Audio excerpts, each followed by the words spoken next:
purpose nito ay to test actually the rider's sense of self, sa kanyang endurance, sa kanyang katibayan ng loob, at saka para na rin na ma-measure niya sa sarili niya kung kaya niya magpatuloy na 24-hour na biyahe, 1,200 kilometers, na tuloy-tuloy lang. Kung kaya pa ng bike, kaya pa ng tao.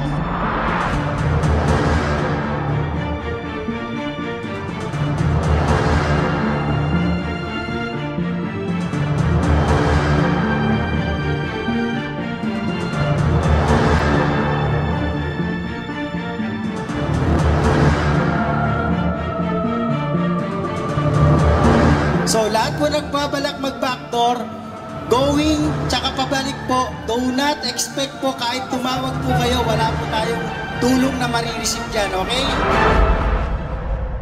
Pagka umabot kayo ng past 2 p.m. bukas, ng hapon sa Matnog, sayang lang ang effort kung idediretso nyo pa.